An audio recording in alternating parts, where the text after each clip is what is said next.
Welcome to the R2RB Podcast series, where we interview local musicians and get to know them on a more personal basis.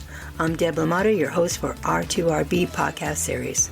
This podcast is about the local musician's journey, their influences, their creative process, and so much more. We'll also highlight their music and let you know where they will be playing their next gig. So sit back, relax, and enjoy R2RB Podcast series. Hi, and welcome to R2RB Podcast. My guest is Cintale, a singer-songwriter from Maryland, and thank you so much for joining me tonight. How are you?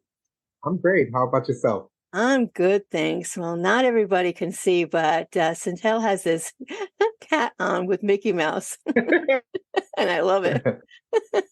Absolutely love it. All right, so I like to ask two questions to get us warmed up. If you could visit anywhere in the world, where would it be and why? Well, I've been to Hawaii before, but I would love to go back.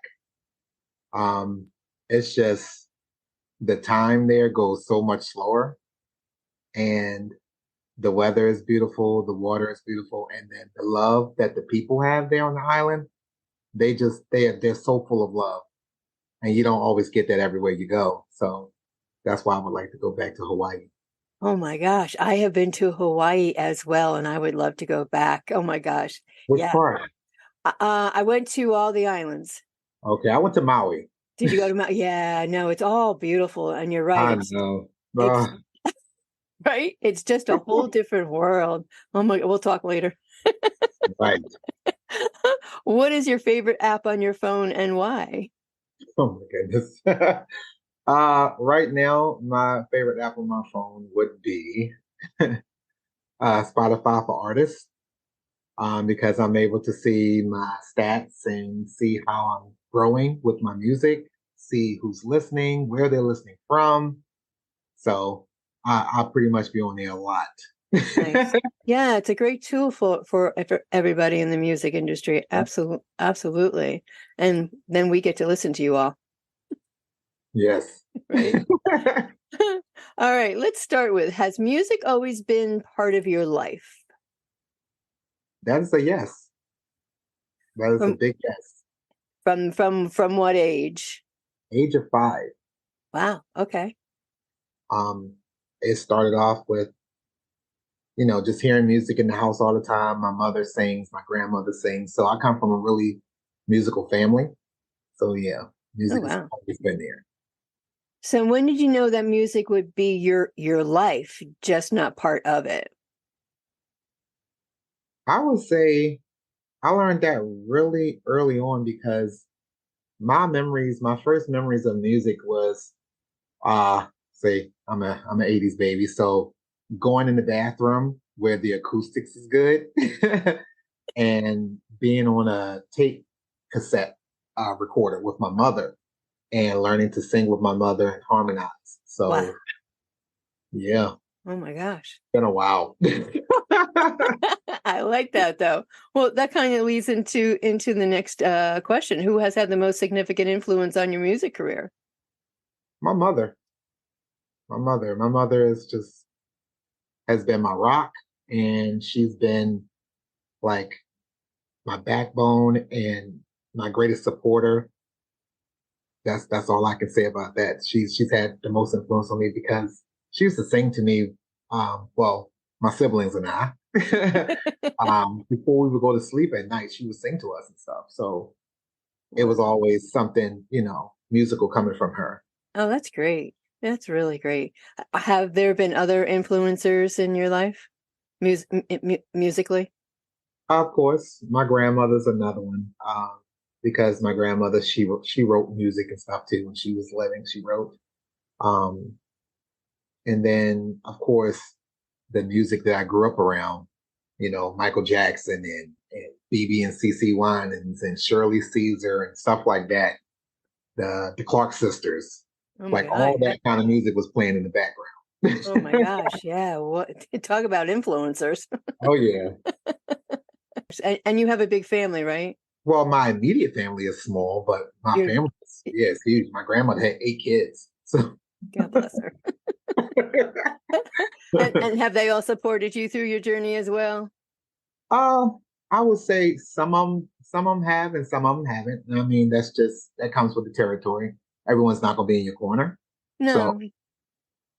And so did you have people kind of buzzing in your ear saying, why are you doing this? What's this music all about? You're never going to, go anywhere with it. I didn't have anyone saying that particularly, but I've had people, say, oh, well, not a lot of people make it and things of that sort, and what makes you special. And I've had some really hateful stuff that I'm not going to repeat. Yeah. But through it all, I mean, I always had my own mind and my own heart about what I wanted to do. So this was something that I wanted to pursue, and no one was going to stop me from doing that. And that's the greatest part, is that you, like you just said, you pushed yourself through, because so many, there are a lot that get that buzz in their ear telling them, you can't do this, why are you doing this, you shouldn't be doing this. But you also had a good support system behind you too that said, yeah, you can do it. Yeah, my mother. Yeah, you being first and then your mother. Absolutely. Did you have mentors at that point? No, I really didn't at the time. I just I was just going through like a regular child, just, singing with their parents and stuff. So I guess if you want to say that my mother and my grandmother were big mentors to me, yes. As far as, trying to keep me on the right path, trying to keep me out of trouble, things of that sort. So what are some of your favorite moments growing up that were grooming you for your career that you probably didn't even realize it at that time? Like I said, all the practices that I had with my mom singing, she had a lot of recordings, but unfortunately someone broke into her vehicle one year in '96 and stole all of her tape cassettes. No. Oh my God. That and singing on the choir at my church is where I learned vocally how to use my voice. Sister Violet, which was our music director there, and also our pastor's daughter. Oh, wow. And I mean, she would push us so much vocally. She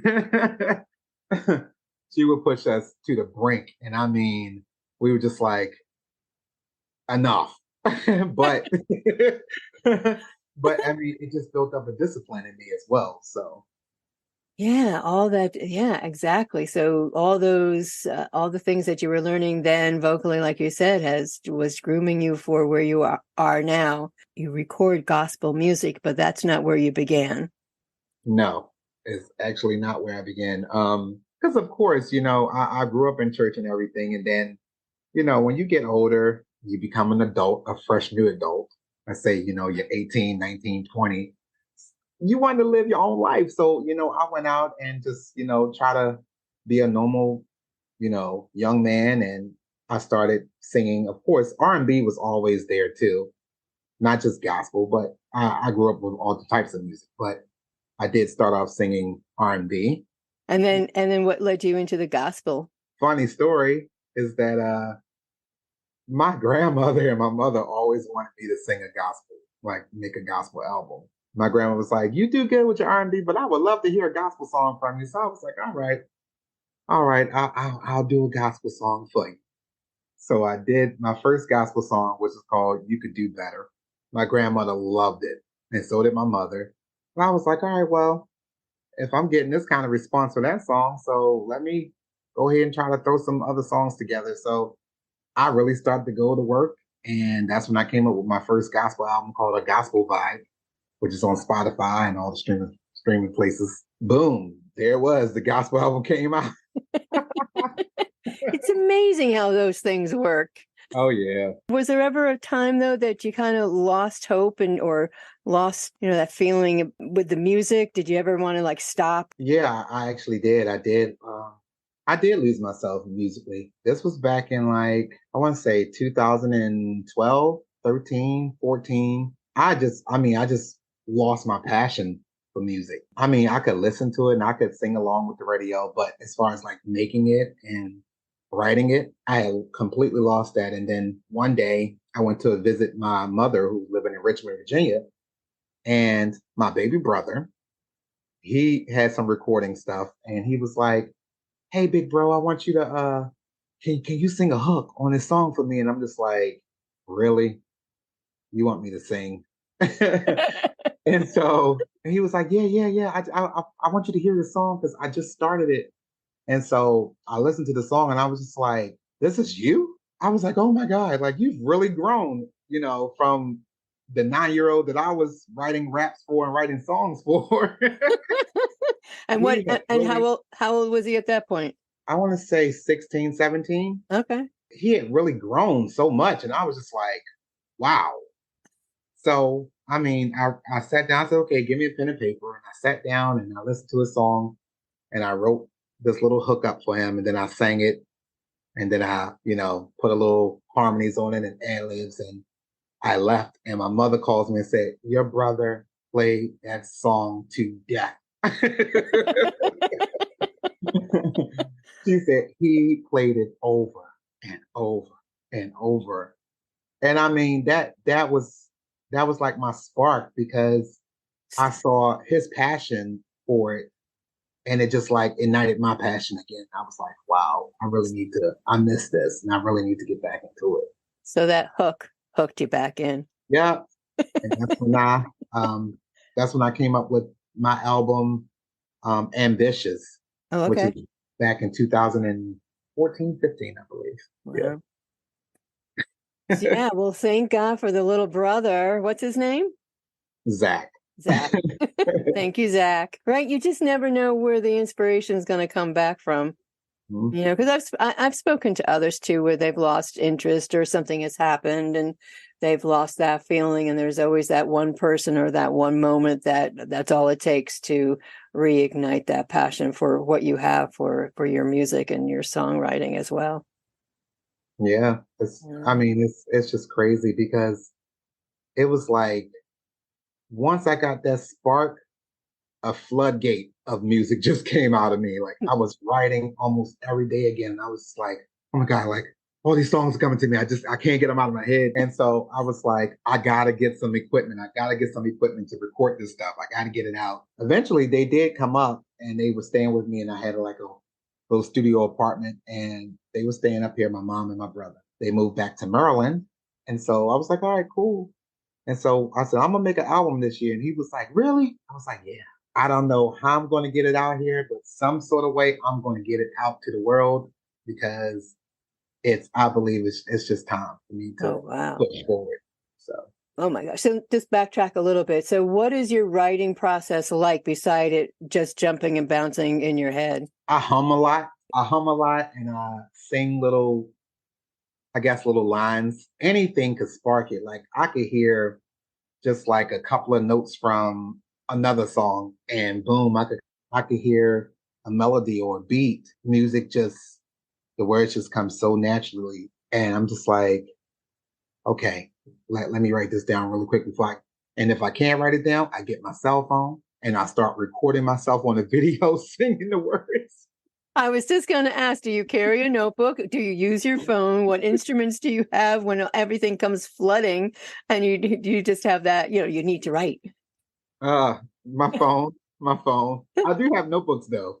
I don't always carry them with me, but I always have my phone so I can always record, sing myself, oh my gosh, in a video and then go back and sometimes all the words are not always great, but I can rewrite those words, but at least I have the base what I want to say. Right. I ask this question quite often because everybody's process is different and there's always something unique to it. So, going forward with your recordings, you do your own recordings. Yes. And you record at home. And why did you choose to do it yourself? Well, believe it or not, I was once signed to a record label. Okay. Back when AOL was the internet service for everybody. Yeah, I got discovered online and this producer kept emailing me and I was just like, I don't know who this dude is, but I'm not giving him my number or anything. He was like, well, if you don't trust me, I'll give you my number, you can call.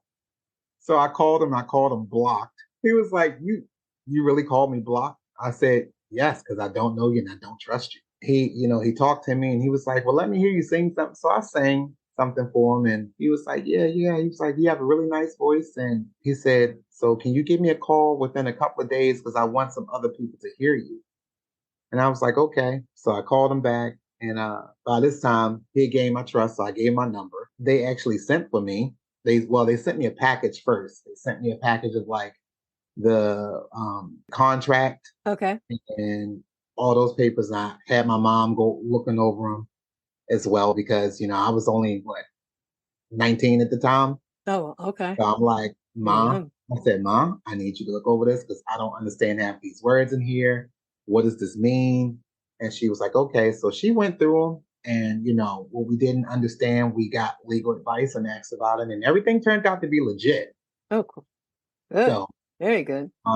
they sent for me to come to Chicago. My mother was like, my baby's going clear across the United States. She was crying. Oh my goodness. It was so dramatic. She was crying when I was at the airport. She drove me to Raleigh-Durham Oh, because I wow. picked the international airport there. Yeah.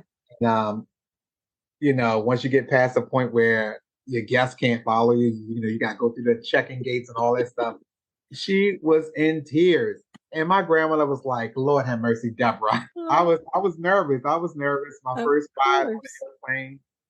I was there and I had this other lady sitting beside me. She said, it's your first time? I said, yeah. She said, you scared? I said, uh-huh. But I got through it and everything was okay. And then I went back home and then next they sent for me and I went to go live in Chicago. And I lived there for a year and a half. Okay. And I was doing shows and I was recording, but things did not turn out the way they were supposed to. There was some family members on the label, and I think they were a little bit more interested in pushing family members than others who had just joined. And I kind of got like pushed on the back burner. I was like, I'm not going to deal with this. So I left. I couldn't release any music for about 3 years until my contract had ended. That's So a long time.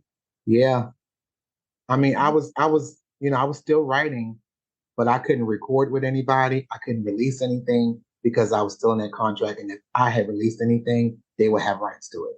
Right. So So how did you keep yourself motivated during that time that you came back and you weren't doing anything in Chicago? Because that must have been a pretty deep area also. that's when I started working on my little brother because my little brother, he had told me that he wanted to do some music. And I'm like, what?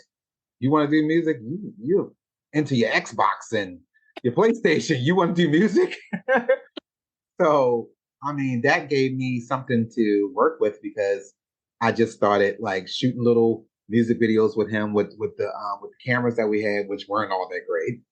And I had bought this little large tech microphone for my HP Pavilion, and we were recording on that.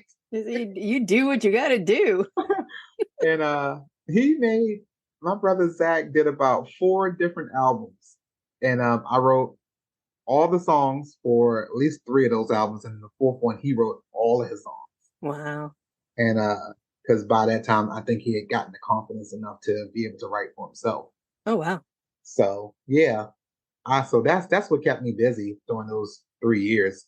And then once those 3 years were up and you got back to being able to record, what did you record? What was your... Okay, so I recorded one of my albums called Strange Moments, which was on MySpace, during the MySpace days now. Strange Moments, it was 14 songs on that. Then I did another one called The Usual Concept, and that had 8 songs. And then I did another one like a few years after they were rolling out like so quick. But then eventually I stopped again. And then that's when, before all that, 2007, I had recorded some music when I was on the label that wasn't theirs. It was not theirs. They had no rights to it. So I put those 5 songs together and I made my first album to release called My Voice Demo. And it had 5 songs on it. And then I did a bonus song of me singing a cappella, a song that I wrote.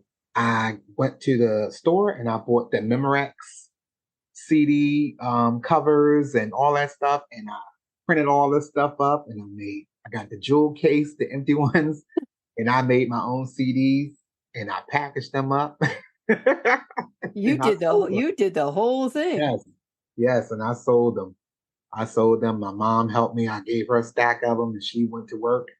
And she was telling all her girlfriends, and they was like, "Oh my God, yeah, that's your son. Of course, we're gonna support. We're gonna support." And it did really well. And that's how everybody was doing it at that time.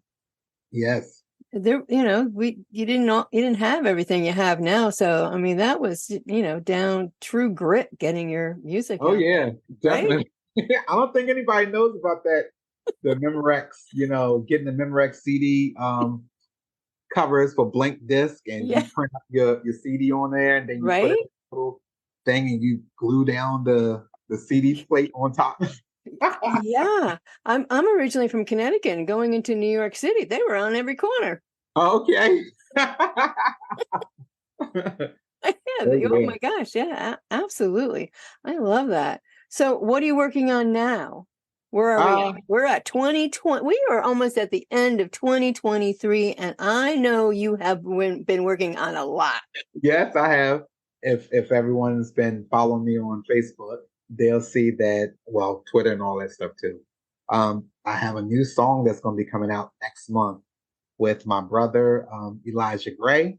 I call him my brother because he's from my home church. He's a young guy, and he sings too, and he plays instruments. He plays the guitar, he plays the piano, the drums, and I'm just like, you're multi-talented.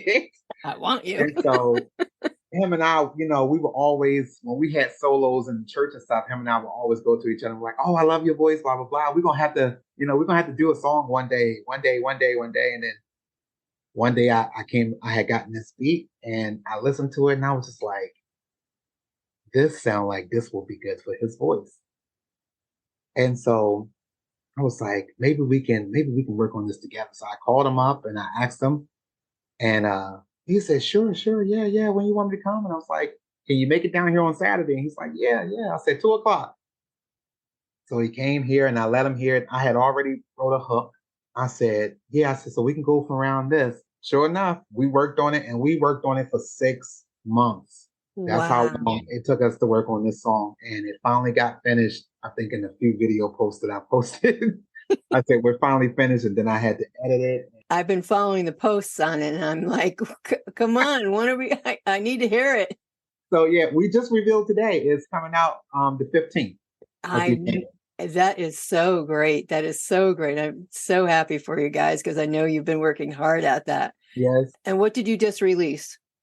I'm going to be releasing tomorrow, December 1st, Christmas song. Do you hear what I hear? Everybody's classic. Yeah, It's but a I love classic. it. I've been Oh, yeah. asking on Facebook, everybody's either the indies, what they've recorded recently, or their Mhm. favorite song. So I'm looking forward to that also. I'm still working on other material. I mean, I put little teasers of me like working on different stuff sometimes on Facebook and get people kind of riled up, like, oh, what's that? But yeah, I'm working on another album too. So Oh, cool. yeah, When do you think you'll be releasing that one? next year sometime. I haven't Okay. got the exact date. It's next Coming down year. the I know pipe. that. Next year though, for sure. And you do all your marketing yourself, as you were saying, Facebook, Instagram, and Yeah. anything, every other way that you possibly can think of. So, and that alone is a full-time job. I have graphic arts and communications certificate from my high school. I had to take it 4 years to get state approved. Yeah, I've been working with that for a long time, so I know how to make my own little promotions and pictures and things of that sort. And then I went to college for art, and I took up photography and ceramics and oils and murals, sketching and all that stuff. So I got kind of like a good foot in Yeah, you're on how to very market. well, very well rounded. But you need Yes. that. I mean, in this day and age, it's exactly what you need to be able to do everything that Facebook and all the social media and all the digitized what have you out there. Oh yeah, Right? definitely. Absolutely. So before I forget, please let everybody know how to find you. Oh well, everyone can find me on Facebook, Instagram, Twitter, SoundCloud is all the same thing. Cintale Gospel Music. That's Cintale Gospel Music Yeah, everywhere. I am so glad that community, the gospel community, the Christian community, the contemporary Christian music has you in their lineup. You bring something different. I love your voice, Thank your you. passion, your drive. I look forward to seeing your posts. You are always so positive, and I think everybody that comes across you feels that. It's funny how those feelings can come through, even though we're so, socialized on Facebook and Instagram. But you make it a little bit extra, and that feeling comes through. So I know a lot of people love that, especially me and all Well, those you things. have to be. You have to be because so many of us go through so many different things, and like the saying goes, a smile can hide a thousand stories. Right? So even though a person is smiling, you would never know what they're going through. Like I smile, and like I think I've told you before in our previous conversation that um my mom and I was in a car accident. Right. A lot of people didn't know that. Right. Um, I had an uncle pass away Mm. last year in December. Wow. I've had friends pass away this year and everything. So you can't let life is going to be life. Life happens. So, you got to just trust God and keep moving. And that's what I was taught growing up is that you trust God and you keep moving. You pray and you keep moving because things are going to happen that's out of your control and there's nothing you can do about it. Absolutely, and just keep moving, because and then that's how I feel for myself too. I don't like to stop. I'm always, and not that I'm always in a hurry, but I just keep moving. Is there anything else that I haven't touched on that you'd like to share with everybody? I just want to thank everybody for just sticking with me and, seeing my growth in this music journey and this music ministry because even though the music is it's a different type of music and you can groove with it, of Yeah, course. yeah, absolutely. But if you listen to the lyrics, it really has really deep meaning, and I never want to stray that part away from that, that I believe in God and God is real to me. Hopefully the music help somebody if they're feeling down or just need a pick me up. I just hope that the music can really just suffice to that.